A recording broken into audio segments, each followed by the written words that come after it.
ভাঙড়ের মাটিতে দাঁড়িয়ে একটা নাম তুলে ধরছে আরাবুল ইসলাম। দলের জন্য জেল কেটেছে আসছে গদ্দার, দলের জন্য বিধায়ক থেকে পঞ্চায়েতে চলে এসছে আসছে গদ্দার। তার হয়ে বলার আর কেউ নেই। আর যারা গাদ্দারি করলো, দুটো মন্ত্রিত্ব পেল, তারপরেও দল ছেড়ে চলে গেল, সম্বন্ধের গদ্দার নয়।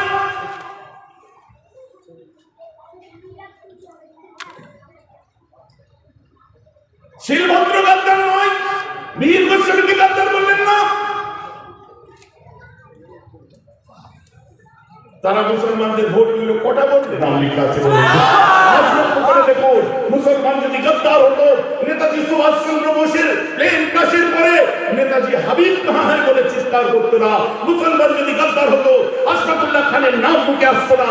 মুসলমান যদি গাদ্দার হতো, তাহলে কিন্তু এই মুসলমান লিডার গুলো আবুল কালাম আজাদ থেকে নিয়ে আরম্ভ করে তারা বলতো না যে আমাদের কাপড়ে একটু দেশের মাটি দিয়ে আমাদের দাফন করবে। মুসলমান যদি গাদ্দার হতো, এক কথায় গান্ধীজির কথায় সেদিকে গুজরাট ছেড়ে মুসলমানরা সব জায়গা ছেড়ে চলে আসতো না। মুসলমান যদি গাদ্দার হতো, তাহলে আশরাফুল্লাহ খানের নাম বারবার মুখে আসতো না। মুসলমান যদি গাদ্দার হতো, পীর আব্দুল হামিদ দেশের জন্য কামানের সামনে ঝাঁপিয়ে পড়তো না। মুসলমান কোনদিন তারা দেশকে বাই চান্স ইন্ডিয়ান হয়নি। মুসলমান by default, by choice Indian ছিল, ইন্ডিয়ান আছে, ইন্ডিয়ান থাকবে। অতএব আমাদের জন্য সেদিনও হিন্দুস্তান জিন্দাবাদ ছিল, আজও হিন্দুস্তান জিন্দাবাদ আছে।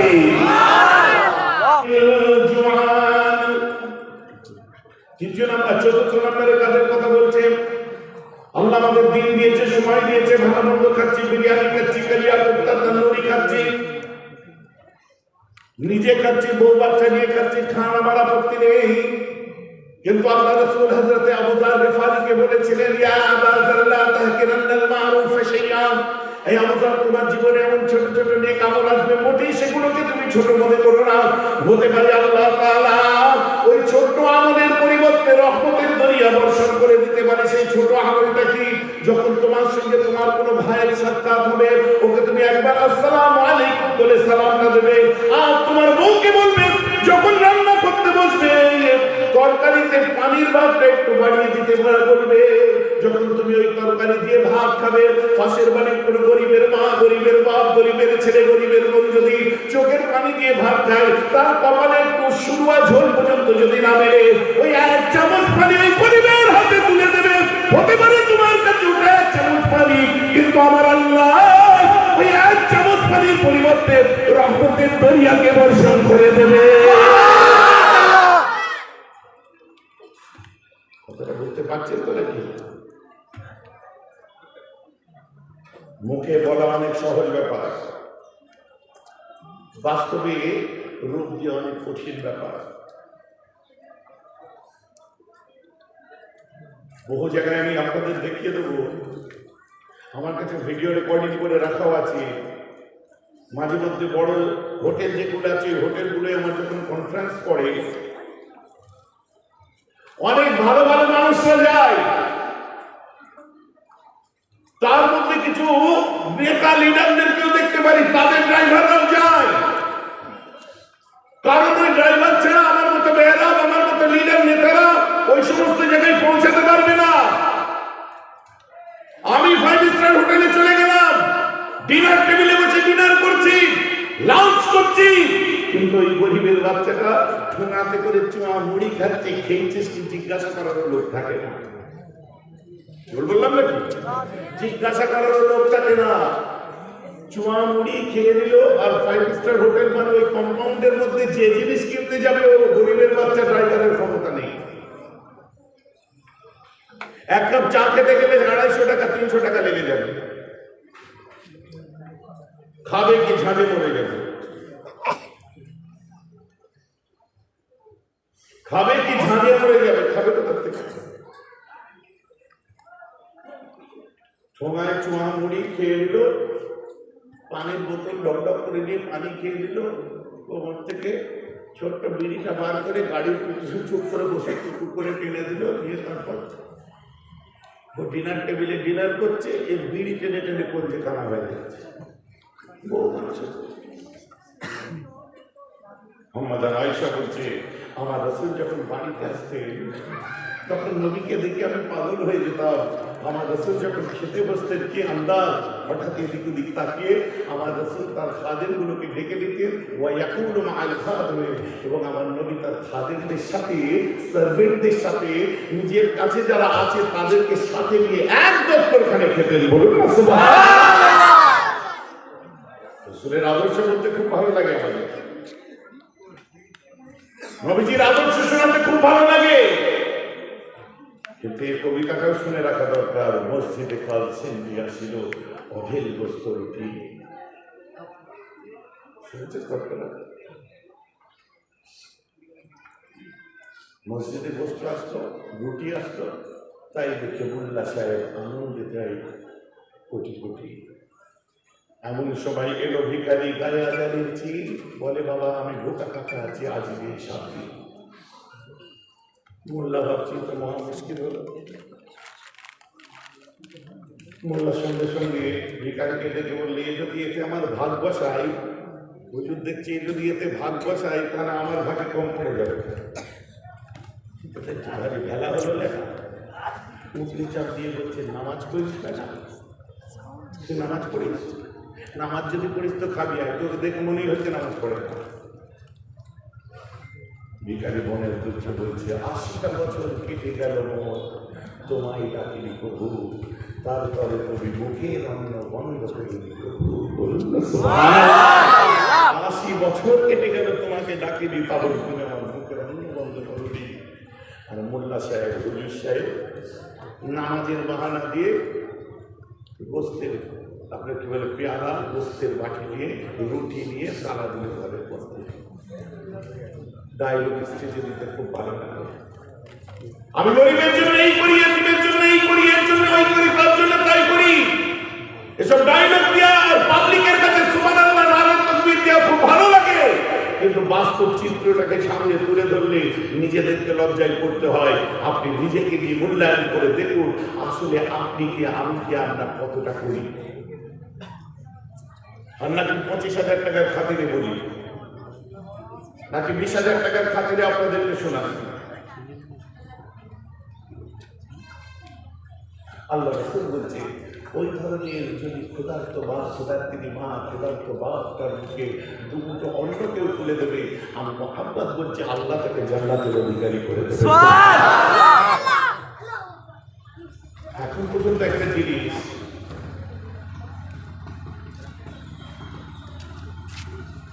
আমাদের সামনে এসেই পৌঁছালো, সেটা কি বলেন তো, বড় ইন্টারেস্টিং ব্যাপার। হুজুর একটু নামাজের কথা বললেন না, হুজুর এখনো কেউ রোজার কথা বললেন না, হুজুর এখনো কেউ যাকাতের কথা, হজের কথা, ইসলামের ৫টা স্তম্ভের একটাও বললেন না।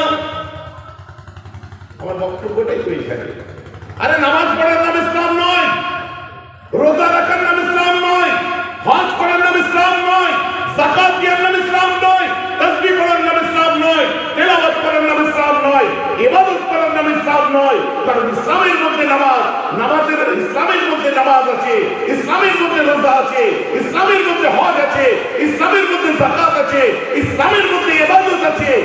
আপনার ইবাদতের মধ্যে ইসলাম আছে কি নেই ওটা নির্ভর করছে আপনি ব্যক্তিটাকে বলুন। আপনার নামাজের মধ্যে ইসলাম আছে কি নেই ওটা নির্ভর করছে আপনি হুজুরটা কেমন। আপনার ইবাদতের মধ্যে, নামাজের মধ্যে ইসলাম আছে কি নেই ওটা নির্ভর করছে আপনি মাওলানাটা কেমন। আপনার ইবাদতের মধ্যে ইসলাম আছে কি নেই ওটা নির্ভর করছে আপনার আখলাক, মুখের ভাষা, স্বভাব, চরিত্র, আপনার লাইফ স্টাইলটা কেমন।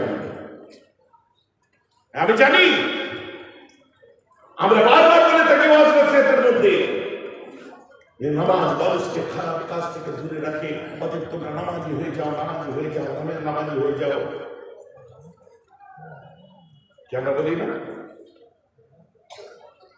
তা ঠিক আছে, নামাজ আমাদের খারাপ কাজ থেকে বেশাক দূরে রাখে, কোরআন বলছে যখন, আমার আল্লাহ যখন বলছে বেশাক নামাজ খারাপ কাজ থেকে দূরে রাখে, কি রাখেন আপনারা বলুন তো? সবাই মিলে বলুন, শুনতে পাইনি, সবাই মিলে বলুন। খারাপ কাজ থেকে দূরে রাখে, সুদখোর নামাজি দেখেননি? ঘুষখোর নামাজি দেখেননি, দাগাবাজ নামাজি দেখেননি, আলখানা নামাজি দেখেননি, জমি মেনে নিয়ে নামাজি দেখেননি? কি খারাপ লাগছে নাকি শুনতে? দু ভাই নামাজি পঞ্চায়েতে বিচার দিয়ে নামাজি দেখেননি, কোটে ছোটা নামাজি দেখেননি? কি হলো? খারাপ কাজ থেকে দূরে রাখে আল্লাহ বললেন, কনসেপ্ট ফেল নাকি এখানে? নাউজুবিল্লাহ। তাহলে কি এখানে কোরআনের কনসেপ্ট ফেল নাকি? বলবেন না, ইমান চলে যাবে। কারণ বিশ্বের মুখে একমাত্র গ্রন্থ, that is my Quran, that is the glorious testimony. No order of it is reminder 15th century with us for at least যালিকাল কিতাবু লা রাইবা ফীহি। জোরে বলুন সুবহানাল্লাহ। যার মধ্যে 1,500 বছরে কেউ কলম চালাতে পারেনি, that is my glorious testimony, that is কোরআন। তার কনসেপ্ট ফেল হতেই পারে না। আমি চিৎকার করে বলে দিলাম, আমার রাসূল বলছে, এক শ্রেণীর মানুষ আছে যারা জান্নাতে যাওয়া তো দূরের কথা, জান্নাতের গন্ধ তাদের নাকে যাবে না রে। তারা চোর নাকি? বুঝে না। তারা লুটেরা? বুঝে না। তারা অ্যান্টি সোশ্যাল না। তারা কি আনসিভিলাইজ না। তারা কি অ্যান্টি সোশ্যাল না। হুজুর কারা তারা? ডাকাত? বুঝে না। তারা কারা? আল্লাহ রাসূল বলছেন, বাল হুম ইউসাল্লুন بل هم يصلون ويصومون ويحجون لم يقم لهم ريح في الجنة। নারে তারা চোর নয়, ডাকাত নয়, বরং তারা নামাজি, তারা রোজাদার, তারা হাজী সাহেব। এবং তথাপি আমি বিশ্বনবী মুহাম্মদ বলি, জান্নাতে কখনো তারা যেতে পারবে না। আমার আল্লাহ বললেন, সাহেব ভাই বোনকে নামাজ খারাপ কাজ থেকে দূরে রাখে। আমার রাসূল বলছে, যতই নামাজ পড়ুক জান্নাতে যেতে পারবে না। কেস কি হলো? আমরা সবাই এইসব ওয়াজ ধরবো? ঢুকবে তো? ব্রেন ফাস্ট হয়ে নেই তো? এইসব ওয়াজ আবার আরম্ভ করলে খুব ঠান্ডা মাথায় বুঝতে হবে। এখন আল্লাহ বলছে, তোমরা নামাজ পড়ো, নামাজ তোমাদেরকে মন্দ কাজ থেকে দূরে রাখবে। আমার নবী বলছে, নামাজ পড়লে যতই নামাজ পড়ে জান্নাতে তো যেতে পারবে না। তো জান্নাতে যখন যেতে পারবে না, তো মন্দ কাজ থেকে দূরে থেকে আমার লাভ কি? হ্যালো, বুঝা যাচ্ছে? এখন যদি বলেন না আমার নবী যেটা বলছেন ওটাই ঠিক, তাহলে কি নাউজুবিল্লাহ কোরআন ভুল? না না, আমার আল্লাহ যেটা বলছে সেটা ঠিক, তাহলে কি আমার নবী ভুল?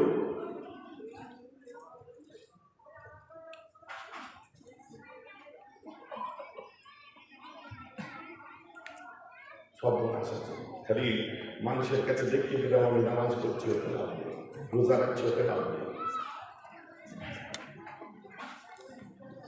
মামা মুসলমান খেয়াল করে শুনে রেখে দিন, আল্লাহ কোরআন পাকের মধ্যে বলছেন কিনা, قد أفلح من تزكى فذكر اسم ربه فصلى قد أفلح من تزكى। ওই ব্যক্তিগুলো কৃতকার্য অর্জন করেছে, ওরা ফালাহ পেয়ে গেছে, ওরা কামিয়াব হয়ে গেছে, ওই ব্যক্তিগুলো সফল হয়েছে। মান তাযাক্কা, যে ব্যক্তিগুলো তাজকিয়ায়ে নফস করতে পেরেছে। What is tazkiyaye nafs?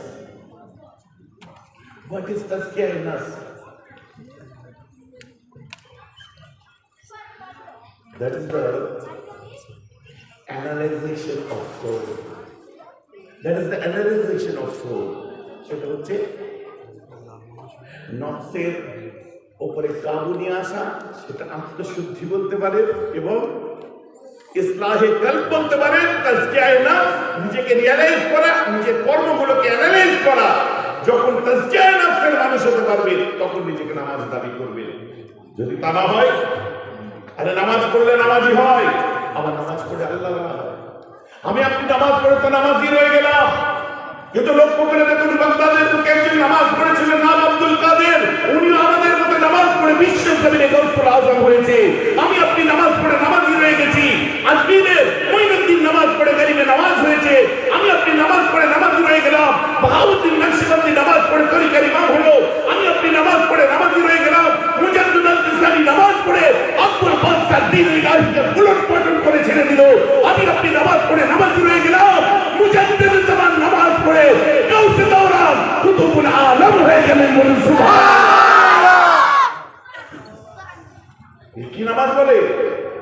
তারাও যেভাবে পড়েছে, আমরাও সেভাবে পড়েছি। কেউ পড়ে আল্লাহওয়ালা হলো, আর কেউ পড়ে নামাজি হয়ে গেল।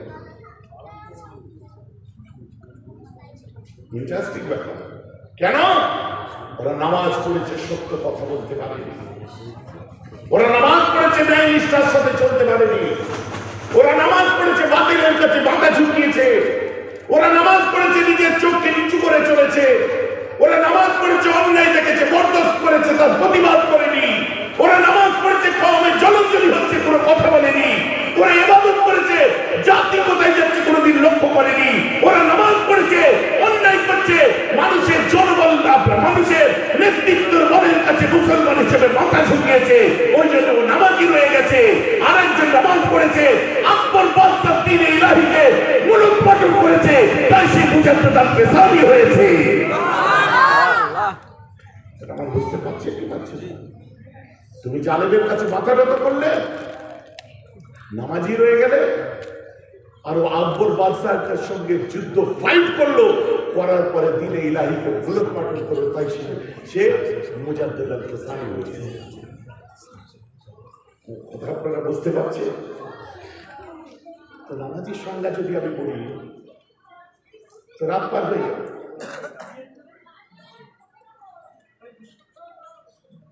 একটু খালি বিরক্ত লাগছে, কাউকে ঘুম পাচ্ছে, ঠান্ডা লাগছে, চলুন কোনো যাচ্ছে।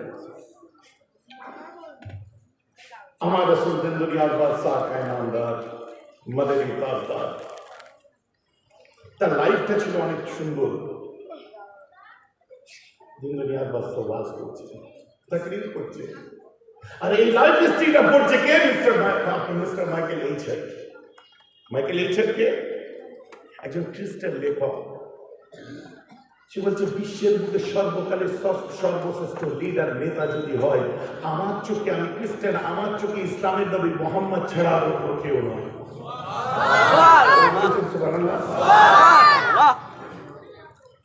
কেন সে বললো? বলছে, আমি একদিন লক্ষ্য করলাম যে মাঠে ময়দানে একদল ছেলে খেলা করছে, আল্লাহ রাসূল তাদের খেলা দেখছে।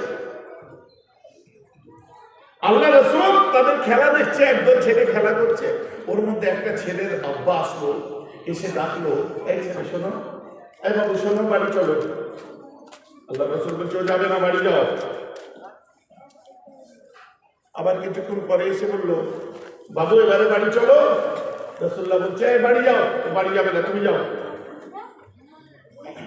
তৃতীয়বার যে বললো, বাবু বাড়ি চলো। আল্লাহ রাসূল বলছে, যাবে না, তুমি যাও। চতুর্থবার যখন বললো, বাবু বাড়ি চলো, আল্লাহ রাসূল বলছেন, বাবু তোমার আব্বা ডাকছে, তুমি বাড়ি যাও। মানুষটা জিজ্ঞেস করে ফেললো আল্লাহ রাসূলকে, হুজুর আমি আমার ছেলেটাকে 3বার ডাকলাম,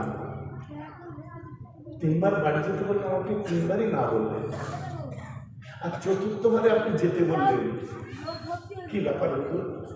আল্লাহ রাসূল মাথাটা হ্যাঁট করে দিলেন। মাথাটা যখন তুললেন, চোখ ভরা পানি। আর আল্লাহ রাসূল বলছে, এতিমের কষ্ট বুঝিস? এতিমের কষ্ট বুঝিস? বাপ হারানো ব্যথা বুঝিস? বাপ হারানো ব্যথা বুঝিস?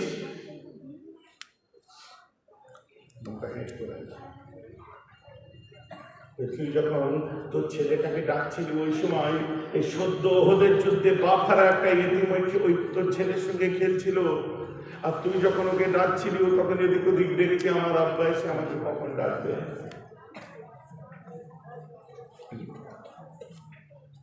আমার আব্বা কখন ডাকবে? বাপের মর্ম বুঝিস? বাপকে চিনতে গেলে বাপের সোহবত এখতিয়ার করতে হয়। বাপের সোহবতে বসেছ?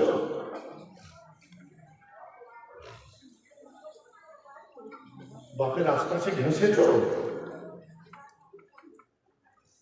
আর যতক্ষণ পর্যন্ত নিজের বাপের সোহবতে না বসে, বাপ কি জিনিস না বুঝতে পারবে, ততক্ষণ পর্যন্ত অপরের বাপের মর্যাদা তার সন্তানের কাছে কতটা, ওটাও বিচার করতে তুমি পারবে না।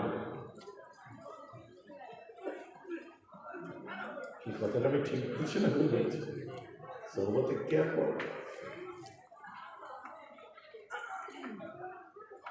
আল্লাহ রাসূল ওয়াজ করছেন, মেম্বারের ধারে একটা বাচ্চা এসে কাঁদছে। আল্লাহ রাসূল বাচ্চাটা ওয়াজ, গুরুত্বপূর্ণ ওয়াজ ছেড়ে দিয়ে বললেন, এ বাবু তুমি কাঁদছো কেন? বলছে হুজুর অনেকদিন আগে আমার মা মারা গেছিল, আর গত ওহদের যুদ্ধে আমার আব্বা চলে গেছে, আমার আব্বা মার্ডার হয়ে গেছে, কতল হয়ে গেছে, আব্বা শহীদ হয়ে গেছে। আল্লাহ রাসূল স্টেজ ছেড়ে দিয়ে নেমে বাচ্চাটাকে বুকে করে জড়িয়ে ধরলেন আর নিজের কথা চিন্তা করলেন, ছোট্টবেলায় আমিও তো মাকে হারিয়েছি, আমিও তো আব্বাকে হারিয়েছি, আহারে আমার যতটা কষ্ট হয়েছে ওর ঠিক কতটাই কষ্ট হচ্ছে, বড় মানিক বাপ। আল্লাহ রাসূল বলছে, আমি তোমাকে একটা সারপ্রাইজ দিতে চাই, তোমাকে আমি একটা সুখবর শোনাবো, তুমি চমকে উঠবে। বলে কি? বলে শোনো, গোটা দুনিয়ার মা উম্মাহাতুল মুমিনিন আয়েশা আজ থেকে তোমার মা, আর ফাতেমা তোমার বোন, আর আমি মুহাম্মদ তোমার আব্বা। বাচ্চাটা আল্লাহ রাসূলকে আব্বা আব্বা বলে জড়িয়ে ধরেছিল। এই দৃশ্যটা পড়ার পরে মিস্টার মাইকেল এইচেন বলছে, বিশ্বের বুকে ইসলামের নবী মুহাম্মদকে আমি দেখলাম, পৃথিবীর বুকে সর্বকালের শ্রেষ্ঠ যদি মনীষী হয় ইসলামের নবী মুহাম্মদ ছাড়া অন্য কেউ নয়। ইসলামের নবী মুহাম্মদকে আমি যেভাবে পড়েছি, বিশ্বের সেরা তাপসদের মধ্যে শ্রেষ্ঠ ছিলেন মুহাম্মদ, বিশ্বের সেরা সাহিত্যিকদের মধ্যে শ্রেষ্ঠ ছিলেন মুহাম্মদ, বিশ্বের সেরা জ্ঞানীদের মধ্যে শ্রেষ্ঠ ছিলেন হযরত মুহাম্মদ, বিশ্বের বুকে সর্বশ্রেষ্ঠ দার্শনিকদের মধ্যে ছিলেন হযরত মুহাম্মদ, বিশ্বের বুকে সর্বশ্রেষ্ঠ পিতাদের মধ্যে ছিলেন হযরত মুহাম্মদ, বিশ্বের শ্রেষ্ঠ রাষ্ট্রনায়কদের মধ্যে ছিলেন হযরত মুহাম্মদ। ইসলামের নবী মুহাম্মদ বিশ্বের শ্রেষ্ঠ নেতা, শ্রেষ্ঠ নবী, নবীদের ইমাম ছিলেন মুহাম্মদ। বলুন সুবহানাল্লাহ। মুহাম্মদের তুলনা হয় না।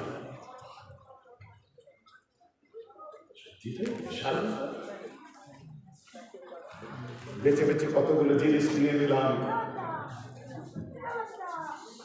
কারণ আমার রাসূলকে আপনি, আমার রাসূল, আমার ইসলাম একদিকে আপনার যেমন সামাজিক জীবনের শিক্ষা দেয়, অর্থনৈতিক জীবনের শিক্ষা দেয়, পারিবারিক জীবনের শিক্ষা দেয়, রাজনৈতিক জীবনের শিক্ষা দেয়। ইসলামকে বরবাদ করে নামাজ, রোজা, হজ, যাকাত, তাসবিহ, তেলাওয়াতের নাম ইসলাম নয়। আমি আগে যেটা বললাম, কতগুলো ফরমালিটিদের নাম ইসলাম নয়। ইসলামের স্তম্ভ পাঁচটা, কিন্তু ইসলাম, that is the complete code of life, that is my Islam, and it was necessary for all the people. একটা বিশাল বিরাট ধর্ম, পূর্ণাঙ্গ জীবন ব্যবস্থা, তার অপর নাম ইসলাম, আর এটা আমাদের জন্য অত্যন্ত জরুরি। বুঝতে পারছে তো?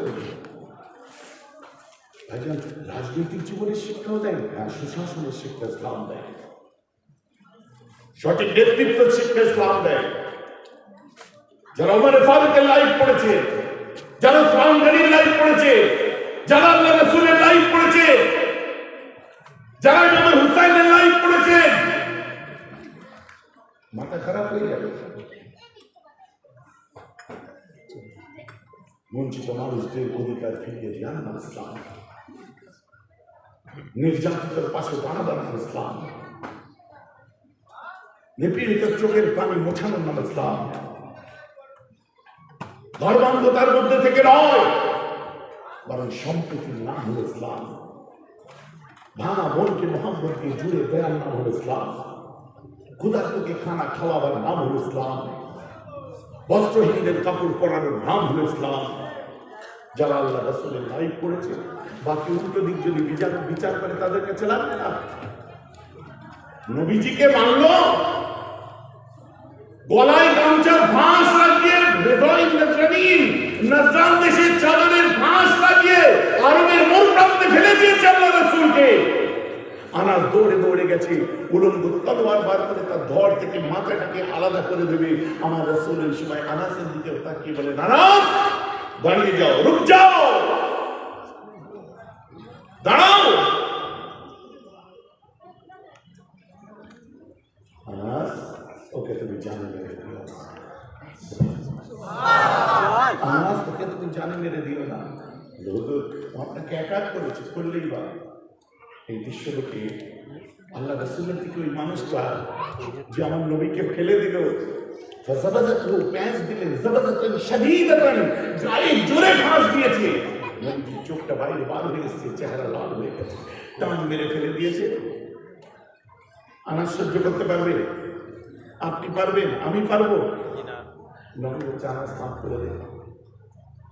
এই দৃশ্য দেখে বলল, এ মুহাম্মদ সাল্লাল্লাহু আলাইহি ওয়াসাল্লাম, ওই মানুষটা যে আমার নবীকে মানলো, এ মুহাম্মদ, আমি বড় গরিব, বাড়িতে চুলো জ্বলে না, আমার বউ বাচ্চা খেতে পায় না, আমার ছেলে খেতে পায় না, মেয়ে খেতে পায় না, আমার বাড়িতে কাপড় নেই, কিচ্ছু নেই, চুলোয় সালাদ নেই, তরকারি রান্না করবো, সবজি নেই, কিছু নাই।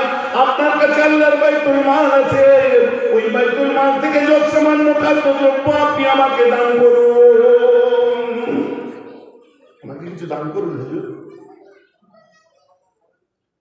নামাজ দেখে বলছে, বেটা আমার রাসূল কিভাবে তুই ফেলে দিয়ে গলায় ফাঁস লাগিয়ে বলছিস দান করুন, ভিক্ষা চাওয়ার এটা স্টাইল?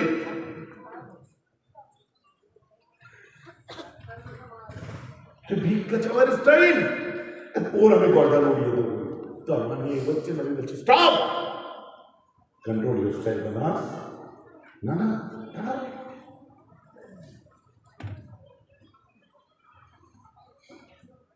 এখন মুসলমানের এরকম দৃশ্য যদি আমি মেহরাব আমায় গলায় গামছা দিয়ে যদি ঘটক পুকুরের মোড়ে ফেলে দিয়ে বলেন, হুজুর আপনি প্রত্যেকটা জলসা করছেন 25,000 30,000 পাচ্ছেন, হুজুর আমার বাড়িতে চুলো জ্বলে না, আমরা আপনাদের মুরিদ, আপনাদেরকে ভালোবাসি, আমাদেরকে কিছু দেন, আমাদের কিছু দান করেন।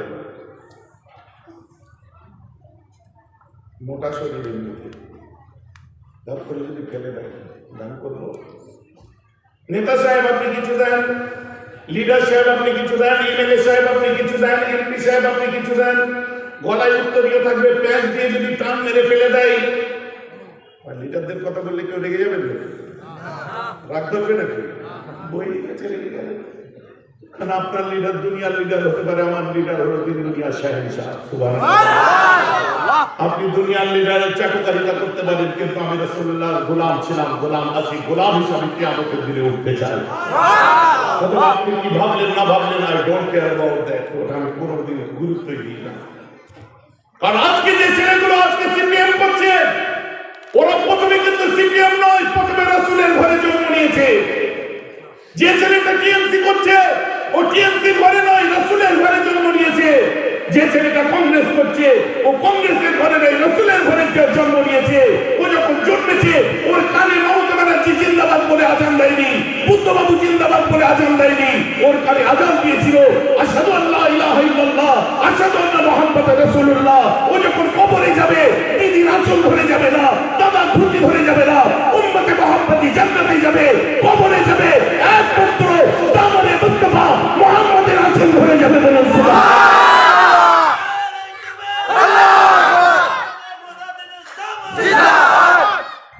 অতএব কাম মুসলিম দুনিয়ার কোন লিডারের আঁচল ধরে, দামান ধরে জান্নাতেও যাবে না, কবরেও যাবে না। কবরে শোয়াবে কি? বিসমিল্লাহি ওয়া ফি সাবিলিল্লাহি ওয়া আলা মিল্লাতে রাসূলুল্লাহ। মাথায় যখন ওটাই আছে, দুনিয়ার চাটুকারিতা করছো কেন?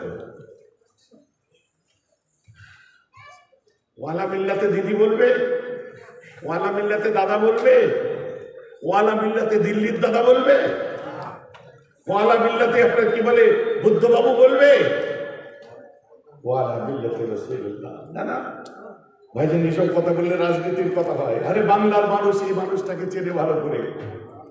জমিয়ত উলামায়ে বাংলা সৌজাদান মুজাদ্দিদ জামান দাদা হুজুরের নিজ হাতে গড়া সংগঠন 1921 সালে। আমার অবস্থান পরিষ্কার করা আছে, আমি কোনো রাজনীতি করি না।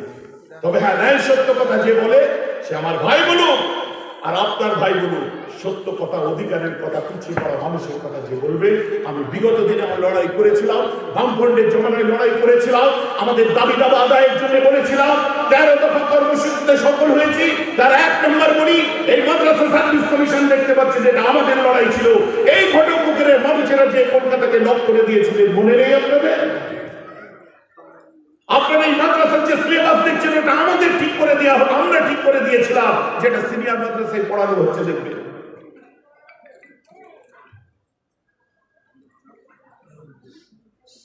তখন এই বর্তমান শাসক দলের লিডাররা বাইরে বেরোতে ভয় করত, এখনো ভয় করছে। কেন? যারা এই দলের দুঃখের দিনে এসেছিল, আজও তারা দুঃখ করছে। 98 সাল থেকে যারা মাঠে লুকিয়েছে, জলায় লুকিয়েছে, খালে লুকিয়েছে, দুঃখের দিনে যারা ছিল আজও তারা দুঃখ করছে, আর সুখের দিনে যারা এসেছে আজও সুখ করছে। যখন যে দল আছে সেই দলে পাওয়ারে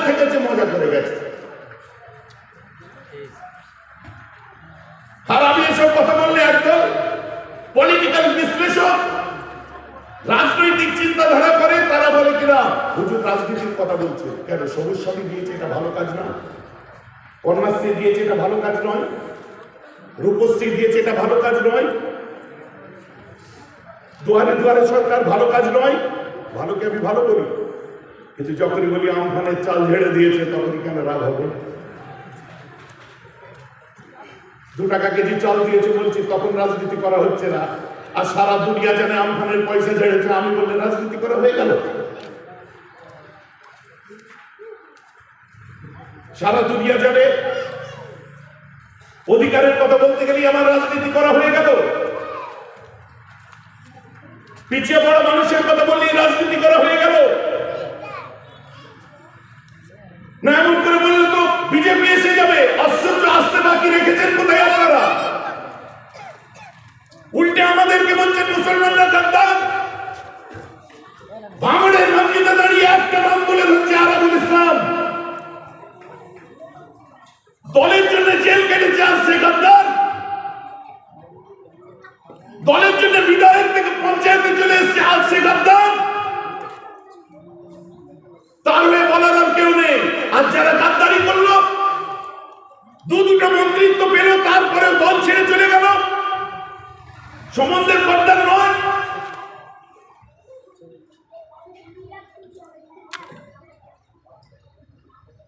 শিলভদ্র গাদ্দার নয়? মিহির গোস্বামীকে গাদ্দার বললেন না?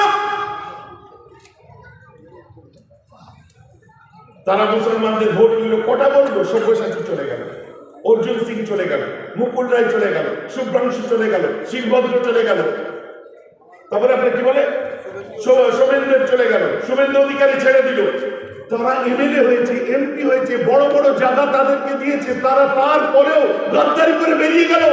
আর আপনাদের ভাঙড়ের কথা বলি, আরাবুল ইসলাম 98 থেকে পার্টি করছে, দল করছে, দিদি বলেছে জেলে যাও, দিদি জেলে পাঠিয়েছে, জেলে গেছে আলিপুর সেন্ট্রাল জেল। মার খেতে বলেছে, মার খেয়েছে। বিধায়ক হয়েছিল বলে তোকে অন্য পদ সরিয়ে দিলাম, বিধায়ক থেকে অন্যজন মন্ত্রী হয়, আর বিধায়ক থেকে পঞ্চায়েত সমিতিতে নামিয়ে দেওয়া হলো। তারপরেও দিদির গুণগান এতদিন ধরে করে যাচ্ছে, তারপরে এরা হবে গাদ্দার। আর যারা গাদ্দারি করে মুসলমানদের ভোট নিয়ে বিজেপিতে চলে গেল, আজকে তাদেরকে ঠিক রাখার জন্য কি করেছে? যে দাবির কথা বলতে গেলে মেহরাব সিদ্দিকীকে আজকে আপনি কি বলছেন? যে রাজনীতি করা হচ্ছে, তাই না? কথা আপনাদের খারাপ লাগছে না? মুসলমানরা গাদ্দারি করেনি, বিধায়ক দিয়েছেন, বিধায়ক থেকেছে, পঞ্চায়েত সমিতিতে চলে যায়, তাই থেকেছে, জেলে পাঠিয়েছেন, সে আলিপুর সেন্ট্রাল জেলে বসে আছে, চুপ থাকতে বলেছেন, চুপ থেকেছে, দলের জন্য মার খেয়েছে, দলের জন্য কেস খেয়েছে, সব করেছে। আর গাদ্দার তকমাটাও এদের মাথার উপরেই দেবেন। শুনুন, আপনি তো আজকে এদেরকে মুসলিমগুলোকে আজকে নেতা হিসাবে পেয়েছে, কিন্তু এরা মুজাদ্দেদে জামানের সিলসিলার অনেক আগেই ছিল। এরা দাদা হুজুরের সিলসিলার অনেক আগে থেকে, জন্ম থেকে এরা মুসলমানের ঘরে জন্ম নিয়েছে। এরা কোনোদিন গাদ্দার হতে পারে না, এদের রক্তে কোনোদিন গাদ্দারি লেখা নেই। আজকে এই কথাটা তারা চিৎকার করে বলতে পারছে না, কেন? তারা দলকে এত ভালোবাসে। কিন্তু আমি তো আপনার দলের নয়, আমি তো বিজেপির নয়, আমি তো কংগ্রেসের নয়, আমি তো টিএমসির নয়, আমি তো অন্য কোনো দলের নয়। আমার সত্য কথা বলতে দোষ কি আছে? আমার বাস্তব বলতে দোষ কি আছে?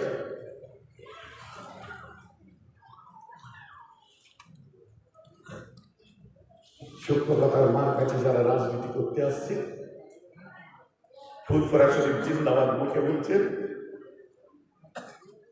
অথচ ফুলফরা শরীফের নীতি আদর্শকে কখনো নিজের বুকে দেননি। যার জন্য আমি বারবার বলেছি, আগে বলি, মুখে দাদা হুজুর আর বুকে দিদি হুজুর করে যারা চলছেন, আমি তো বলেছি, আর অনেকে তো সেই কথাই শিলমোহর মেরে দিয়েছে, বাস্তবে প্রমাণ করে দিয়েছে। এই কথা বললে অনেকে মনে করেন আপনি ওনাকে বলছেন, তাকে বলছেন। না, আমি সরাসরি কোনো নাম নিয়ে কাউকে বলি না, আমি স্টেট কথা বলি। যদি কেউ সেই দোষে দোষী হয়, অটোমেটিক সে পড়ে যাবে।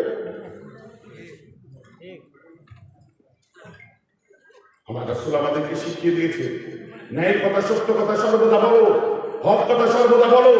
অতএব এই সময় এটা চিন্তা করবেন না মুসলমানরা ভাগাভাগি করে বিজেপি এসে যাবে, এটা না বলে ডেলি যে দুটো তিনটে করে উইকেট পড়ছে সেই উইকেট গুলো পড়া বন্ধ করান, যাতে দলটার উপর ভরসা করতে পারে।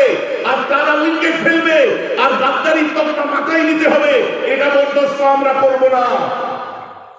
আর আমাদের বিরোধিতা নয় এটা, কারণ মেহরাব সিদ্দিকী বিরোধিতা করার শপথ করে ময়দানে নামেনি, বিরোধিতা করার শপথ করে নামেনি। ভালোটাকে ভালো বলি, খারাপটাকে খারাপ বলি, ন্যায়টাকে ন্যায় বলি, অন্যায়টাকে অন্যায় বলি, হক কথা ঠক করে আপনাদের সামনে শুনিয়ে দিই, কোনো দ্বিধাবোধ করি না।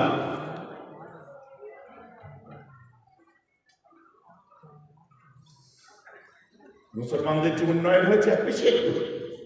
কখন বলেছি এক পয়সা কাজ হয়নি? নিশ্চয়ই কাজ হয়েছে, কিন্তু আমরা তো আরো দাবি করছি। আর যে দাবিটা করছে এটা তো ভিক্ষা চাইছি না। হুজুর ইসলামিক জলসায় এই কথা বলছেন কেন? আমরা কারোর কাছে শিখেছি তাই আজকে বলছি। তারা যেদিন পড়া বন্ধ করে দেবে আমরা বন্ধ করবো। যাবে কোথায় মানুষ? আজকে ওই মানুষটা আমার উপর রেগে যাচ্ছে, যাক রেগে যাক। এন্ড অফ দ্য ডে ও যেদিন রক্ত ঠান্ডা হবে সেদিন বুঝতে পারবে না আমার পীরের বাচ্চা কি বলে গেছে। আজ আমার কথাটা ওকে খারাপ লাগছে, কিন্তু end of the day okay মনে পড়বে যে আমার দাদা হুজুরের আওলাদ আমাদের কি বলে গেছে। কারণ শুনে রাখুন, রাজ্য রাজনীতিতে মেহরাব সিদ্দিকীর কোনো অংশগ্রহণ নেই। অতএব আমি যেটা বলছি ওটা গঠনমূলক কথা বলছি। এগুলো গঠন না করলে মুসলিমরা ভরসা করবে কি করে? কথাটা বুঝতে পারছেন কি পাচ্ছেন? সত্যি কথাই তো বলে, সব্যসাচী কি আমাদের একটা ভোট নেই? অর্জুন সিং কি আমাদের একটাও ভোট নেয়নি? আমি যদি বলি সবাই তো আমাদের ভোট দিয়েছে, এখন সব যে বিজেপিকে ঢুকে গেল কেন? আমাদেরকে কষ্ট লাগবে না? আর উল্টে আমাদেরকে গদ্দার শুনতে হচ্ছে।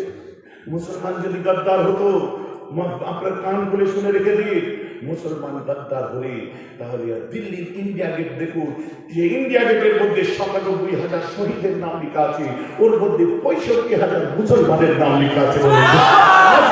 দেখুন, মুসলমান যদি গদ্দার হতো, নেতাজি সুভাষচন্দ্র বোসের প্লেন ক্রাশের পরে নেতাজি হাবিব কাহা হ্যায় বলে চিৎকার করতো না।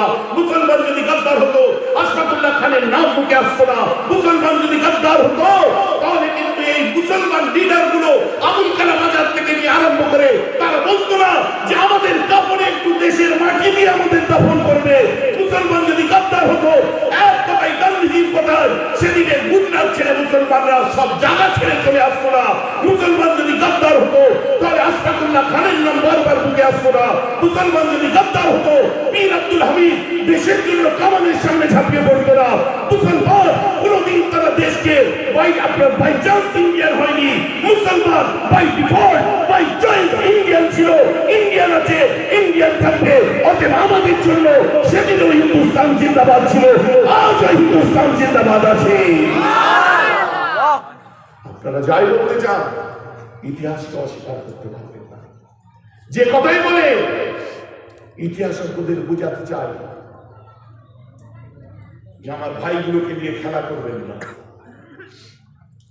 এরা আপনাদের পার্টির পিছনে দাঁড়িয়েছে, মার খেয়েছে, আর এদের ভরসাতেই বর্তমান টিকে আছে।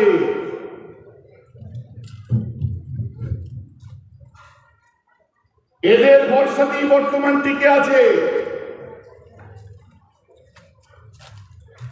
অতএব এদের গুরুত্বটা দিন আর সেগুলোকে চিনে নিন।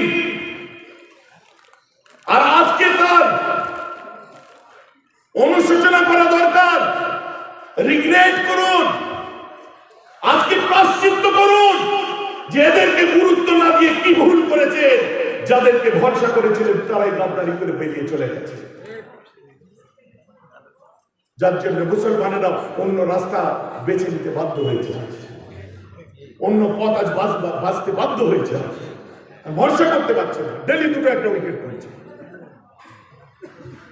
অতএব আমাদের দোষ না দিয়ে উইকেটটা কি করে পড়া বন্ধ হবে, ফিল্ডিংটা সেইভাবে সাজানো। খারাপ লাগছে নাকি আমার কথা? বিরক্ত লাগছে নাকি? ভাইজান এইসব কি বলছেন? ওয়াজের বলতেছে মুজাদ্দিদ জামান দাদা হুজুর পীর কেবলা খালি তেল পানির বোতলে ফুট দেওয়া হুজুর ছিলেন, তাবিজ দেওয়া হুজুর ছিলেন, শুধু ওয়াজ করে পয়সা দেওয়া হুজুর ছিলেন? মুজাদ্দিদ জামান দাদা হুজুর সম্পর্কে যদি বলি, the Muslim digest south Africa Durban থেকে বার হয়েছিল, বলছে বিশ্বের বুকে যদি অন্যতম একজন সংস্কারককে, রিফর্মারকে দেখতে চান, যিনি ধর্মীয় এবং সংস্কার সমাজ সংস্কার করেছিলেন, উনি ভারতের মাটিতে শুয়ে আছে, যার নাম হলো আবু বকর সিদ্দিকী। বলুন সুবহানাল্লাহ। সৌদি জমিন থেকে আজকে 27টা দেশকে একত্রিত করে আমরা একটা কনফারেন্স করেছিলাম।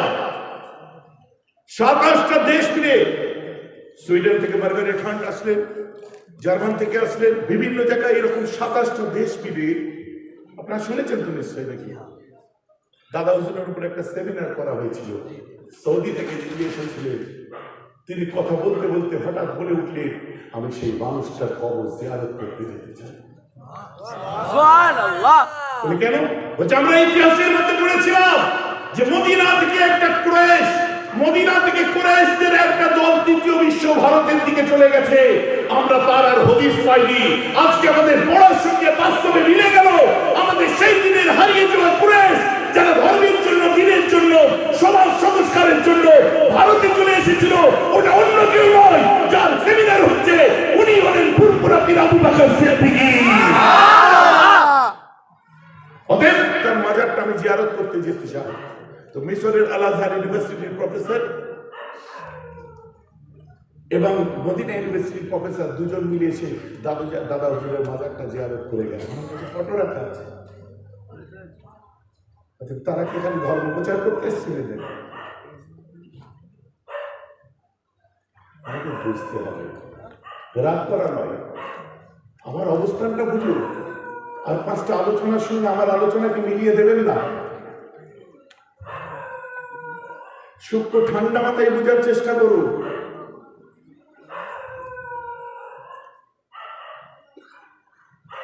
অতএব আমরা সেই সুশাসনের কথাই বলি। আমরা কোনো নেতা নেত্রীর পিছনে দৌড়াই না, আমরা সুশাসনের পিছনে দৌড়াই। আমরা আপনার সম্প্রীতি, বারবার একটা কথা বলা হয়, এবারে ভোট হবে আপনার বলে ইজ্জতের ভোট হবে, এবারে ভোট হবে মামুন বাঁচাবার ভোট হবে, এবারে ভোট হবে দাঙ্গা রাখার ভোট হবে। কিসের ভোট হবে জানি না, আমরা চাই এবারে ভোট হবে সুশাসনের ভোট হবে। আমরা চাই সুন্দর পরিকাঠামো, সুন্দর সজ্জিত বাংলার ভোট হবে। আমরা চাই বাংলার ঐতিহ্যের ভোট হবে। আমরা চাই কোথার থেকে টেনে এনে ও বলছে আপনার এমপিআর করব,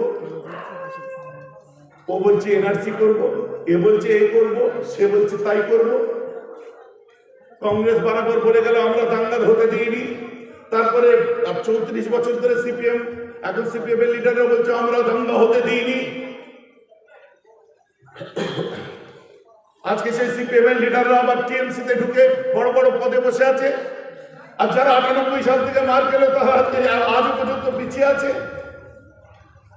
অতএব টিএমসি গন্ডগোল করে নেই, করছে লাল টিএমসি যারা, তারা লাল টিএমসি বোঝেন, লাল টিএমসি বোঝেন।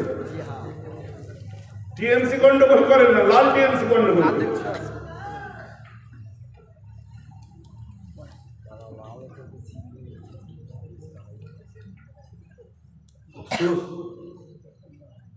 আমরা আমাদের কথা বলবোই, সত্য কথা বলবোই, ন্যায় কথা বলবোই, নিষ্ঠার কথা বলবোই। বর্তমানে শুনছি আমরা দাঙ্গায় বিশ্বাসী না, আমরা দাঙ্গা হতে দেবো না, বাংলায় দাঙ্গা। আরে দাঙ্গা করছে কে সাহেব? আপনারাই কোচখানি দিয়ে চালু করছে। এই যে বক্তব্যের মধ্যে বলছে আমরা হিন্দু মুসলিম ভাই ভাই, আমাদেরও রক্ত চাই, ওদেরও রক্ত চাই। সব থেকে বড় দুর্বল কথা হচ্ছে এটা। কে বলতে বলেছে হিন্দু মুসলিম ভাই ভাই? ও পাবলিক শো করছেন, তাই না? ছোট থেকে এক পুকুরের পানি খেয়েছেন, এক টিউবওয়েলের পানি খেয়েছেন। ছোট থেকে আমরা এক পুকুরে হিন্দু মুসলিম গোসল করেছি। ছোট থেকে কাঁধে কাঁধ মিলিয়ে চলেছি। মন্দিরে ঘন্টা পড়েছে, হিন্দু চলে গেছে, মসজিদে আজান দিয়েছে, মুসলমান নামাজ পড়তে চলে গেছি। ছোট থেকে এক স্কুলে পড়েছি, এক মাস্টারের কাছে টিউশন পড়েছি। পড়তে গিয়ে আমার নোটবুক ওর কাছে, ওর নোটবুক আমার কাছে। ছোট্ট থেকে বন্ধু সুলভ আচরণ করে আজ আমরা বড় হয়েছি। আজকের লিডার গুলো আমাদের শিখাবে হিন্দু মুসলিম ভাই ভাই।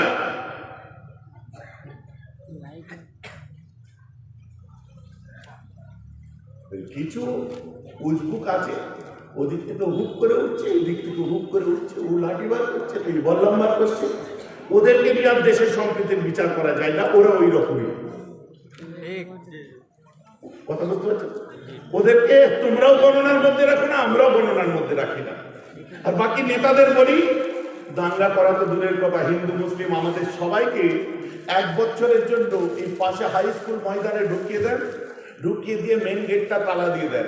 1 বছরের মধ্যে আমরা যদি একবারও ঝগড়া বাঁধাই, তখন আপনারা বলবেন আমাদের দোষ, আর যদি না ঝগড়া বাঁধাই আপনাদের ডায়লগ বন্ধ করে ছাড়বো। কথা বোঝা যাচ্ছে না? খালি আমরা হিন্দু মুসলিম ভাই ভাই, আমাদের কাছে জাতপাতের ব্যাপার নেই। বলছো কেন তুমি ব্যাপার নাই তো? খালি বারবার শুনছি আমরা পরিষ্কার কাজ করি, আমাদের এখানে আমাদের ইন্স্যুরেন্সের কোনো প্রবলেম নেই, এত চুরি চামারির ব্যাপার নেই, এখানে এই নেই, কোনো ঘটনা নেই, অমুক নেই, তখন অতবার চুরি করিনি বলছো কেন তুমি?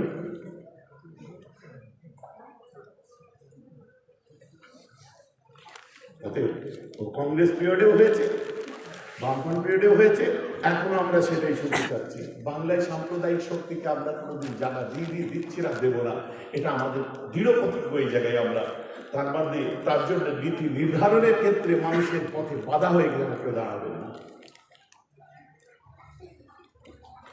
আমার রাসূল দুনিয়ার বাদশা আমাদের শিখিয়ে দিয়ে গেছেন।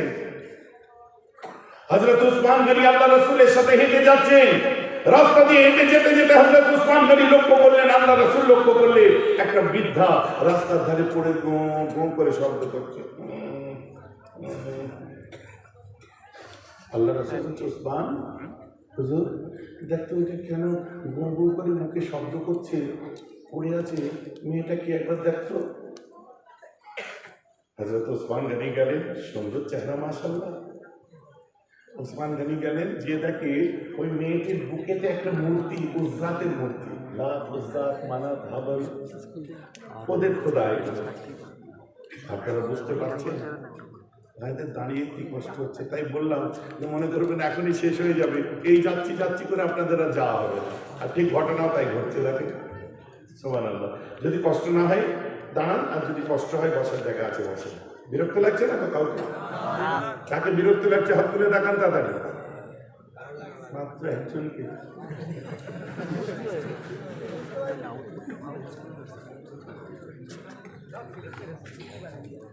ঘটকপুকুরের মানুষের মিজাজ আমি খুব ভালোভাবে বুঝি। কেন বলুন তো?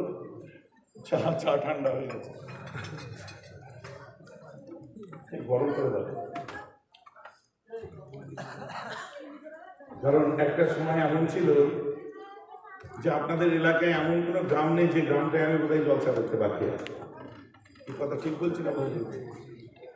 ঘটকপুকুর, পাশেই চলে যান খড়গাছি, শ্রীরামপুর, চাঁদপুর, ছায়াটি, নিমতলা, অ্যারেন্ডা, বুড়ানগোর, বোদা, আমরা কি বলেন বোদা, এবার এদিক দিয়ে চলে যান বিবিরাটি, ওই কোন গ্রামের নাম বলবো, ওদিকে চলে যান একদম রঘুনাথপুর, ভবরু টবরু, রাধানাথনের ভগবানের দেশে সব জায়গায়।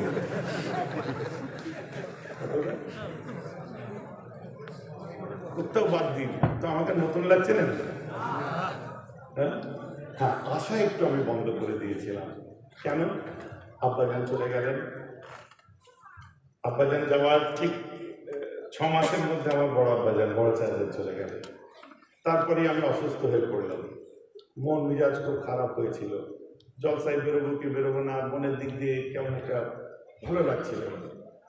তারপরে হঠাৎ আমার সব ছোট ভাইগুলো আমাকে, আমি সত্যি তাদেরকে শুকরিয়া জানাই, আমার ছোট ভাই যারা আছে তারা সব বললো, ভাই জানি জলসায় বেরোন, ভাই আপনার মন মেজাজ খারাপ হয়ে যাচ্ছে, বেরোন আবার বেরোন। ছোট ভাইগুলো আমাকে খুব বলতে লাগলো, মিরাজ ভাই আপনাদের, আব্বাস ভাই আপনাদের, নওশাদ থেকে আরম্ভ করে সবগুলো ভাই যান বেরোন।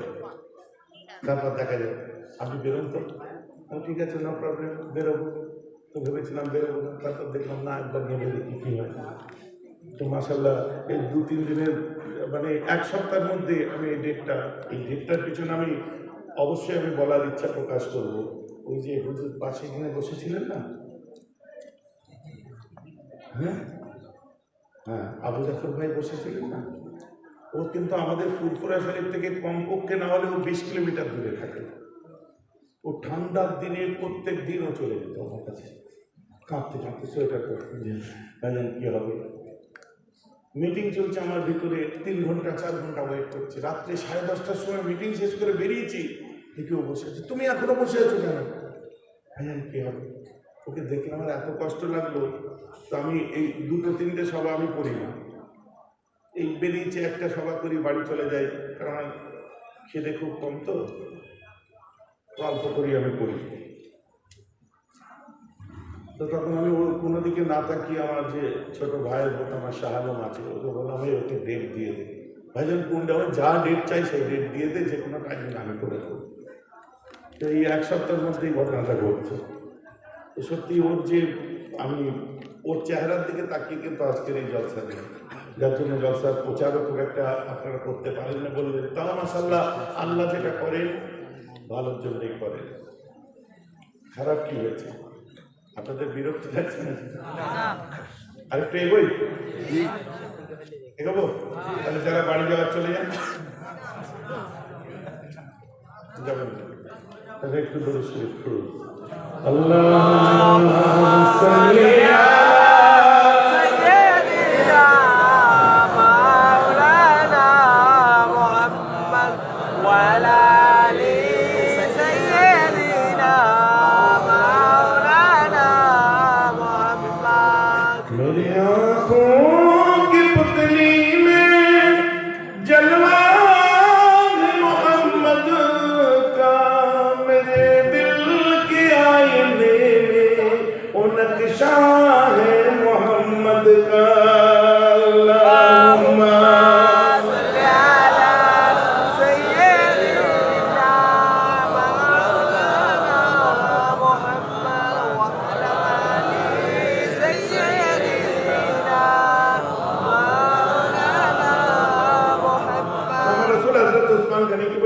দেখ না, দেখে পড়ে মুখ দিয়ে গোবর শব্দ করছে একটা মেয়েটা, কি হয়েছে দেখ। উসমান গনি গেলেন, যে হযরত উসমান গনি রাদিয়াল্লাহু আনহু, যে নুরাইন যাকে বলা হয়, ফিরে আসলেন। আসার পরে আল্লাহ রাসূল বলছে, হুজুর ওর বুকে তো মানাতের মূর্তি, আমাকে ঘরে যেতে হবে। ঝাঁকি এসে বসছে, মানে এখন আমি চালাতে বলছি। তো বলছে হুজুর ওর তো মানাতের মূর্তি ইয়েতে, তো মুসলিম নাই হুজুর। তো আপনি তো বলেছেন আল্লাহ ছাড়া কারোর দিকে তাকাবে না, তো হুজুর ওটা তো মানাতের মূর্তি আছে, ওর কাছে কি হবে?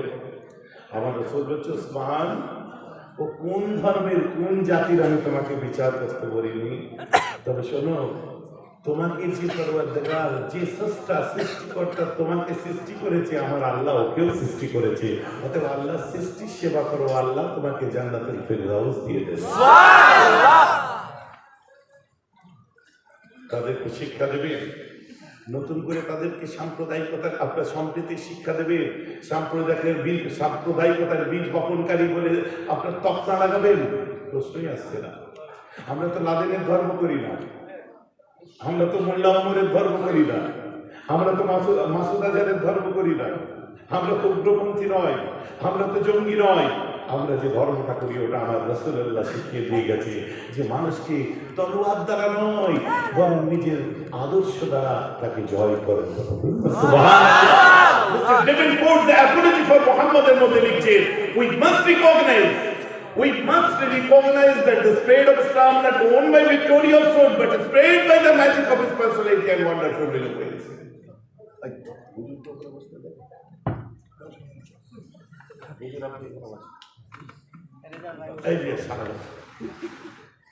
কথা বুঝতে পারছেন? Which we must recognize that the spread of Islam not owned by Victoria of sword, but spread by the magic of his personality and wonderful eloquence. কলিজা ঠান্ডা হয়ে যাবে। আর এতদিন মুসলমানরা বলতো ইসলাম তলোয়ারের দ্বারা আসেনি, আদর্শ দ্বারা এসেছে। আজকে মুসলমান নয়, একজন খ্রিস্টান মানুষ, ফিলিপকে হিটকিন যিনি পার্টনার এবং সমসাময়িক মানুষ ছিলেন। ফিলিপকে হিটকি মানে তার ব্যাখ্যা করলে অনেক দূরে যাবে। আজকে যারা হার্ভার্ড ইউনিভার্সিটিতে রিসার্চ করছে তারা জানে, কেমব্রিজে যারা রিসার্চ করছে তারা জানে। বলছে আজ আমি খ্রিস্টান হলেও মানতে বাধ্য হচ্ছি যে সত্যি ইসলাম কখনোই তরবারি সন্ত্রাস দ্বারা আসেনি, এসেছে মুহাম্মাদের মুখের বাণী এবং তার আদর্শ বিশ্ব জয় করে।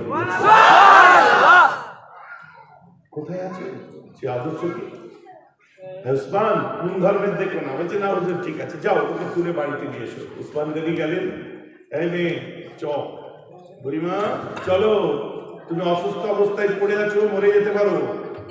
উসমান গনির দিকে তাকিয়ে সে থুতু ছুড়ে দিল, থুত করে দিল। উসমান গনি বিশাল ধনী মানুষ, মুখে ঢুকে নিয়ে গেল। হুজুর বলে কি ও তো থুতু দিচ্ছে? হ্যাঁ বলে হ্যাঁ ও থুতু দিচ্ছে হুজুর। এক কাজ করো, কারণ মুখে দাড়ি টাড়ি দেখে না। বলে উসমান গনিকে বলছে আনতা কিলাবুল আহমার, তুমি কি মুহাম্মাদের কুকুরদের মধ্যে একজন? আল্লাহ রাসূল শুনে ফেলেছে। আল্লাহ রাসূল বলছে বুড়িটা বদমাইশ আছে, যে তোমাকে থুতু দিচ্ছে আর তোমাকে মুহাম্মাদের কুকুর বলছে। উসমান গনি আল্লাহ রাসূলকে বুকে করে জড়িয়ে ধরে বলছে না না হুজুর এমন করে বলবেন না, ওই বুড়িটা একটা কথা ঠিক বলেছে যে তুমি কি মুহাম্মাদের কুকুরদের মধ্যে একটা। উসমান গনি বলছে হুজুর এই কথাটা আমাকে বড় ভালো লেগেছে হুজুর, আমি উসমান যত বড় লোক হই না কেন হুজুর, কাল কিয়ামতের ময়দানে আল্লাহ আমাকে যেন মুহাম্মাদের কুকুর বলেই ডাকবে।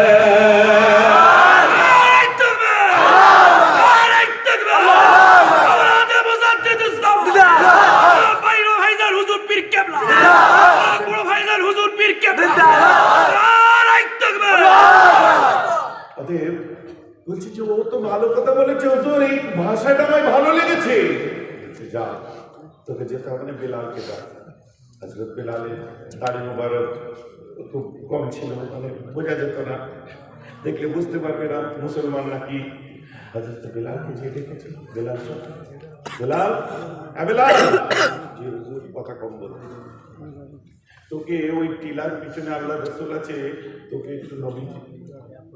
কোথায় গেল বেলাল? তো আসিকে বেলাল, বেলাল বলছে এই যে আমি চললাম।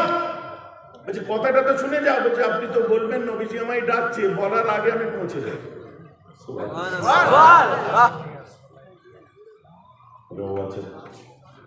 বেলাল গেছে, বেলাল যে বুড়িটাকে নিয়েছে, নিয়ে আমার নবীজির বাড়িতে নিয়ে এসেছে। খুব শর্টে সংক্ষেপে বলছি, লম্বা চওড়া করলে বেড়ে যাবে। নবীজির বাড়িতে নিয়ে এসেছে, বাড়িতে নিয়ে আসার পর আম্মাজান খাদিজাকে বলছে এই খাদিজা, বলে কি? বলছে আল্লাহ জান্নাত বিক্রি হচ্ছে। বলে কেন? বলছে একটা বৃদ্ধা মেয়ে নিয়ে এসেছি, সে অসুস্থ অবস্থায় মুমূর্ষু অবস্থায় পড়েছিল রাস্তায়, তো তাকে আমি নিয়ে চলে এসেছি, বাড়িতে তুমি ওর খেদমত করো। আম্মাজান খাদিজা দেখতেছে, বলছে হুজুর ওর বুকে তো মানাতের মূর্তি। বলে ওটা দেখো না, যার বান্দি সেটা দেখো। সুবহানাল্লাহ। খেদমত আরম্ভ করলো, মাথার জট টট পরিষ্কার করলো, ফল টল খাইয়ে শরীর চাঙ্গা হতে থাকলো। একদিন আম্মাজান ফাতিমা, সোনার আম্মা আমার, আম্মাজান ফাতিমা পানি নিয়ে যাচ্ছে, পা দিয়ে টিপে টিপে টিপে টিপে পানি নিয়ে যাচ্ছে, আস্তে আস্তে পানি নিয়ে যাচ্ছে। আমার রাসূল বলছে ফাতিমা আব্বু পানিটাই তো করতে ধরে একটু। আমি তো ভয় খেয়ে গেছি, আপনি আমাকে এমন করে ডেকেছেন, কার পানি নিয়ে যাচ্ছ? বলছে যার পানি নিয়ে যাচ্ছি ওনার সে আপনাকে নবী বলেও বলেন না, আর আপনারা আল্লাহকে আল্লাহ বলেও বলেন না, তো তুমি পানি খাওয়াচ্ছ কেন? বলছে আমি এই জন্যে, আমি ওনার কথা বলছি, ওনার জন্য আজকে দাওয়াতে আমার এসে পৌঁছাতে পেরেছি। তো যাই হোক, তো তাকে তুমি পানি খাওয়াচ্ছ কেন? বলছে আমি এই জন্যই খাওয়াচ্ছি, আমার মা বলেছে যে ওই কোন জাতের দেখো না, তৃষ্ণার্তকে পানি খাওয়ালে আল্লাহ জান্নাত দিয়ে দেবে। আমার বক্তব্য ওই জায়গায়, আল্লাহ রাসূলের লাইফস্টাইল পড়ুন, লাইফ হিস্ট্রি পড়ুন, জীবনটাকে দেখুন। অকবর মতো অবুজের মতো কথা বলবেন না। আজকে ইতিহাস অকবর কখনো বলে মুসলমান তোমাদের জন্য পাকিস্তান করে দেওয়া হয়েছে চলে যাও, তোমাদের জন্য বাংলাদেশ করে দেওয়া হয়েছে চলে যাও, তোমাদের এখানে থাকার দরকার কি আছে, প্রয়োজন কি আছে? তারা যখন যা মুখে আসে আমাদেরকে বলে আমরা নাকি সামাজিক নয়, আমরা নাকি দেশদ্রোহী, আমরা নাকি সাম্প্রদায়িক। তাদের চোখে চোখে আঙুল দিয়ে দেখিয়ে দিতে চাই মুসলমান সাম্প্রদায়িক নয়, কারণ নবীর ঘরের ছোট্ট বাচ্চাটাও শিক্ষা পায় মুসলিম নয়। মানুষকে পানি খাওয়ালে আল্লাহকে পাওয়া যায়। কোথায় বাস করছে? মূর্খের স্বর্গে বাস করছে। কথায় কথাই মুসলিমদের তোমাদের তো পাকিস্তান দিয়ে দেওয়া হয়েছে, তোমরা এখানে আছো কেন? কমেন্ট করে আমি পড়ি আর মনে মনে হাসি। আর যখনই আমি পাল্টা চ্যালেঞ্জ করে দিই, হ্যাঁ সেই লেভেলের মানুষ, সেই লেভেলের মানুষকে পাল্টা চ্যালেঞ্জ করে দিই, ধর্মের ভিত্তিতে দেশ ভাগ হয়েছে প্রমাণ করতে পারবেন? আমার ইউটিউবার বন্ধুদের বলবো,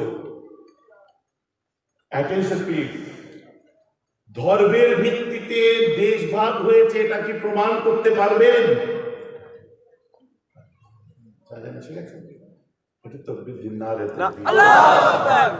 এখন কেউ আসেন, এসে পৌঁছেছেন আমার মুরব্বী চাচা জান হুজুর পীর কেবলা তাজিমান, আমি তাকবীর দিচ্ছি, নারে তাকবীর। চাচা জান হুজুর পীর কেবলা, চাচা জান হুজুর পীর কেবলা, নারে তাকবীর। শুনুন, ধর্মের ভিত্তিতে দেশ ভাগ হয়েছে এটা আজ পর্যন্ত কেউ প্রমাণ করতে পারবে না, এটা প্রমাণিত নয়। হ্যাঁ, পাকিস্তানকে ইসলামিক কান্ট্রি ঘোষণা করেনি, বরং পাকিস্তানকে ইসলাম মুসলিম স্ট্যাটাস দেওয়া হয়েছে। যেমন নাকি নেপাল হিন্দু রাষ্ট্র নয়। বর্তমানে যদি আপনার ওই যতকাণ্ড কাঠমান্ডুতে যদি না হতো তাহলে আপনি বলতে পারতেন রাজতন্ত্র ছিল, কিন্তু বর্তমানে নেপাল হিন্দু রাষ্ট্র নয়, ওখানে হিন্দু স্ট্যাটাস দেওয়া হয়েছে। বাংলাদেশ মুসলিম রাষ্ট্র নয়, ওখানে মুসলিম স্ট্যাটাস আছে, তার মানে গণতন্ত্র আছে। তেমনি ইন্ডিয়া হিন্দু রাষ্ট্র নয়, ইন্ডিয়াতে হিন্দু স্ট্যাটাস আছে, গণতন্ত্র আছে। অতএব পাকিস্তান ওটা মুসলিমদের জন্য ভাগ করে দেওয়া হয়নি। ইতিহাসজ্ঞদের বলতে চাই ইসলামিক স্ট্যাটাস দেওয়া হয়েছিল এবং যারা যাবে চয়েসটা তাদের উপরে ছাড়া হয়েছিল। সুবহানাল্লাহ। Got it? বুঝতে পারছেন আমার কথা? খাকে হেমচাঁদের পছন্দ হয়েছে। কারো কাছে সবক দিতে প্রমাণ দিতে চাই না আমি দেশভক্তি, আমার দেশভক্তির প্রমাণ আমি কাউকে দিতে চাই না। আমি ভালো না মন্দ এই সার্টিফিকেট আমি কারো কাছে দিতে চাই না। আমি কি আমি জানি আমার আল্লাহ।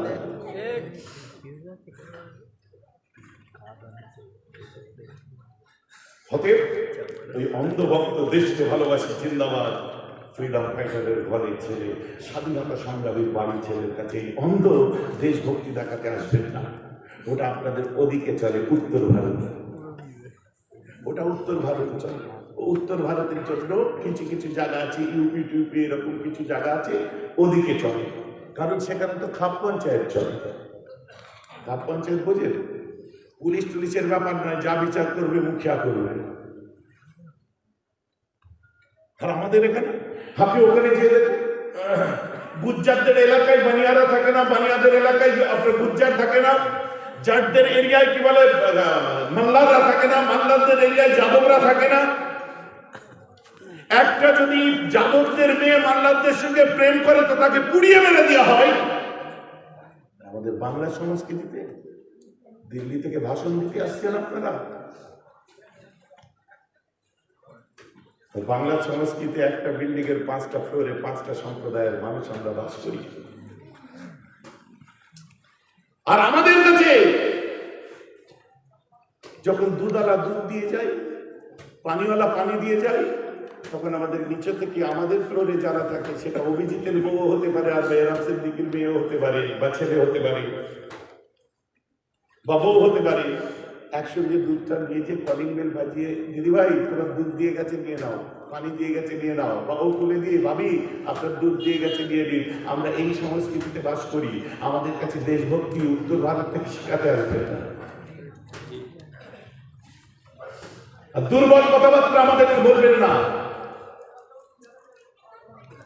সামাজিকতা কি জিনিস আমরা জানি, সম্প্রীতি কাকে বলে আমরা জানি, ভ্রাতৃত্ব বন্ধুত্ব কাকে বলে আমরা জানি।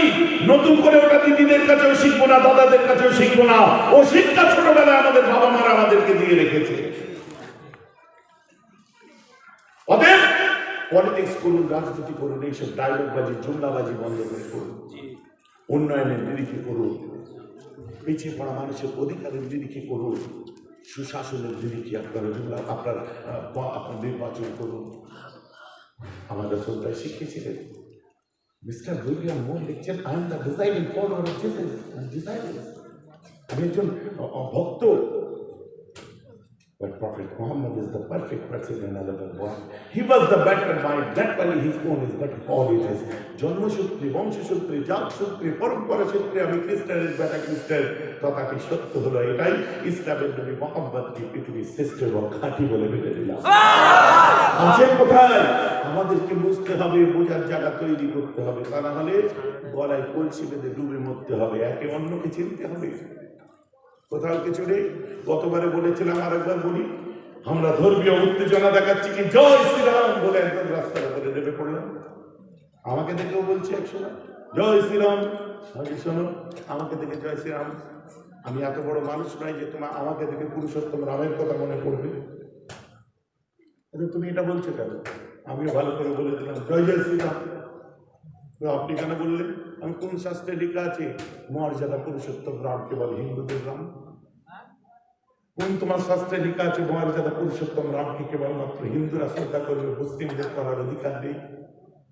কোন শাস্ত্রে লেখা আছে মর্যাদা পুরুষোত্তম রামকে কেবল হিন্দুরা শ্রদ্ধা করবে, খ্রিস্টানদের শ্রদ্ধা করার অধিকার নেই? আমার কোন কোরআন কোন হাদিসে লেখা আছে হযরত মুহাম্মদ সাল্লাল্লাহু আলাইহি ওয়াসাল্লামকে কেবল মুসলমানরা শ্রদ্ধা করবে, হিন্দুদের শ্রদ্ধা করার অধিকার নেই? অতএব পৃথিবীর বুকে যত মহাপুরুষ এসেছে, যেমন আল্লাহ কোরআনে বলছেন ওমা আরসালনাকা ইল্লা রাহমাতাল লিল আলামিন, হে মুহাম্মদ আপনাকে জগৎবাসীর কাছে শান্তির প্রতীক হিসাবে পাঠালাম। মুসলমানের কথা বলেনি, তিনি আপনার রাহমাতাল লিল আলামিন, জগৎবাসীর জন্য দয়ার প্রতীক ছিলেন। তেমনি আমার রাসূল হিন্দুদের জন্য শ্রদ্ধা, খ্রিস্টানদের কাছে শ্রদ্ধা, মুসলমানদের কাছে শ্রদ্ধা। অতএব কোন ধর্মের ধর্মগুরুরা তাদের শাস্ত্রে লেখা নাই, কেবলমাত্র সেই ধর্মের পার্টিকুলার সেই রিলিজিয়নের জন্য আসে। ধর্মগুরুরা সবার কাছে শ্রদ্ধেয়, অতএব যে যেটা মেনে চলবে তার বিচার সে সেটা পাবে। আমার বিশ্বাস অনুযায়ী আমি চলি। কথাটা বুঝতে পারছেন কি পারছেন?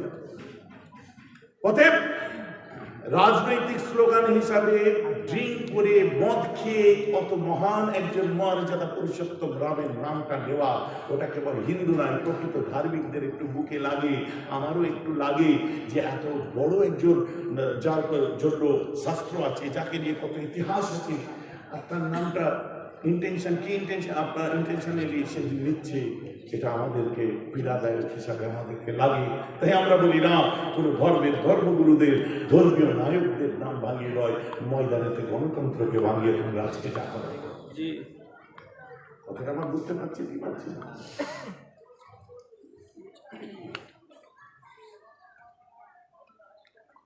এবারে বিরক্ত লাগছে? এখনো লাগেনি? এবার আমি শেষের দিকে যাচ্ছি, তাহলে ওটা শেষ করে দিই।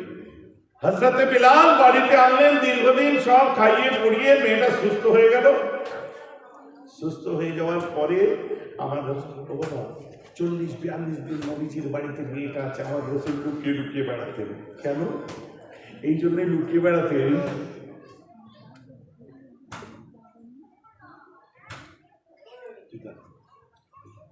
কেন লুকিয়ে বেড়াতেন? যে ও আল্লাহ রাসূলকে দেখে সহ্য করতে পারত না, বরদাস্ত করতে পারত না। আল্লাহ রাসূলকে দেখলে জ্বলে উঠত। তাই নবীজি নিজেই লুকিয়ে লুকিয়ে চলতেন। নবীজি নিজেই লুকিয়ে লুকিয়ে চলতেন।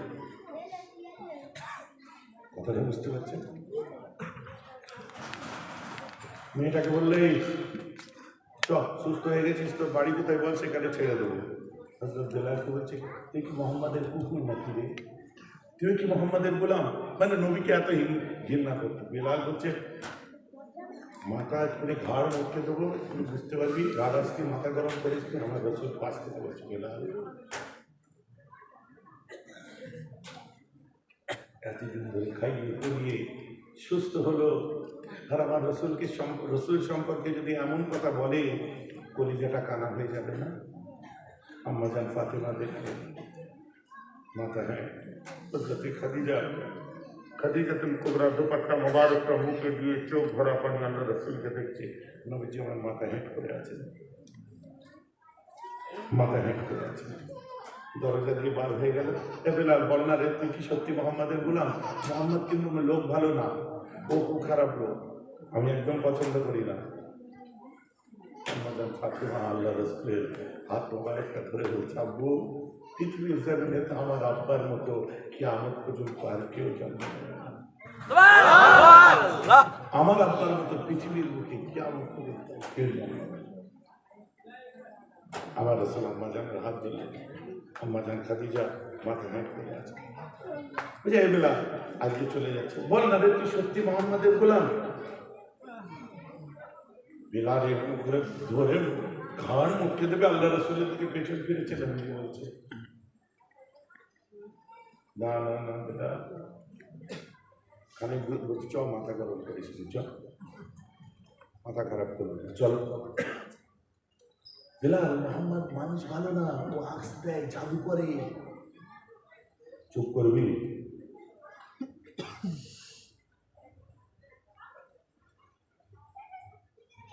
তুই একটা জিনিস জানিস যে মোহাম্মদের দিকে একবার যাই তাকে আর ফিরতে দেয় না। একদম সলিড কথা বলেছি,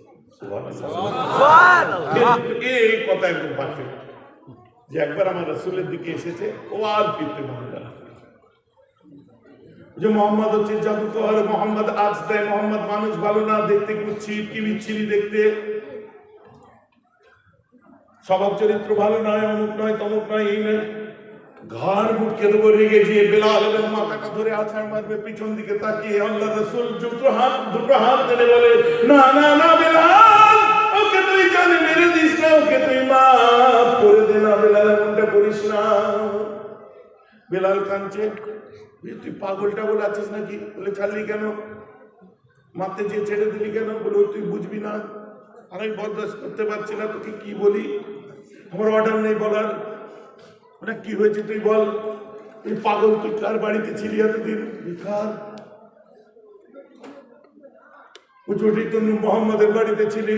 হ্যাঁ হ্যাঁ রে পাগল, তোকে কে পানি এনে খাওয়াতে? একটা বাপ মেয়ে, হ্যাঁ সোনার মেয়ে, চাঁদ কপালি মেয়ে, জানের মতো মেয়েটারে কি সুন্দর দেখতে, ওইটাই মোহাম্মদের মেয়ে। রান্না করে খাওয়াতো, তোর মাথার চুলে বিনুনি করে দিত কে? তোর ইচ্ছা পায়খানা পরিষ্কার করেছিল কে? আরে খুব ভালো, খুব ভালো, তুলনা হয় না, পৃথিবীতে এত ভালো মেয়ে আমি কোনোদিন দেখি নাই। তো মোহাম্মদের স্ত্রী। আজ এখন তুই বেঁচে আছিস কেন তুই জানিস? বলে কি ঘাটটা ঘুরিয়ে দিয়ে বলে ওইটা, বলে অত সুন্দর দেখতো ওই মানুষটাকে, আর হাত ধরে কি বারণ করছে রে? বলছে ওই বারণটার জন্যই তো বেঁচে আছিস, নাহলে তোকে কখন উড়িয়ে দিতাম। কি ওটা এত সুন্দর দেখতে কেন? বলছে ওটাই তো হচ্ছে আমার জান, আমার কলিজা, ওটাই আমার প্রাণ, ওটা আমার ইমান, ওর পদমেতে আমার মা বাপ কুরবান, ওটা আমার কলিজা, আমার রাসূল। বলছে ওই জন্য তোকে মারতে পারছি না। মাথাটা হেট করে নিয়েছে, খানিকক্ষণ দাঁড়িয়ে থেকেছে, এই বুড়ি চ না, কি চলে চ। মানাতের মূর্তিটা, জাতের মূর্তিটা হাত থেকে দূরে ফেলে দেয়। কি হলো? চুপ করে আছিস? চুরি, আমি তো মানুষ, আর মানুষেরই তো ভুল হয়। ওই মোহাম্মদ এত কিছু আমার করলো, বলছে হ্যাঁ, ওকে যে শুনিয়ে দে, এটাই যদি ওর ইসলাম হয়, আমি ওর সামনে দাঁড়াতে আর পারবো না, তবে আমি মনে মনে আজ থেকে ওর গোলাম হয়ে গেলাম।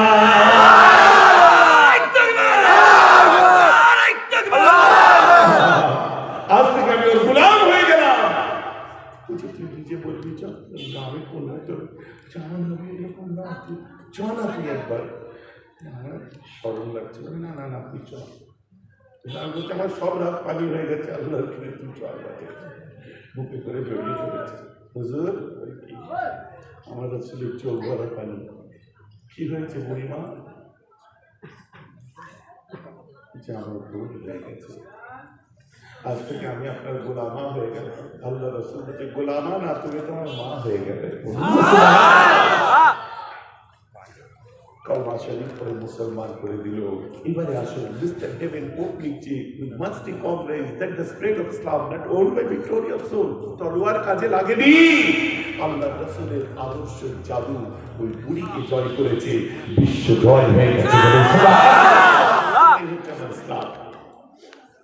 অতএব যদি কেউ লিডিং দিতে আসে, আমি তাদেরকে বলবো নিজের আদর্শকে বাইরে বার করুন, মানুষের সঙ্গে কমিউনিকেশন তৈরি করুন, ঝগড়া করে নয়, ভালোবাসা দিয়ে মানুষকে জয় করুন।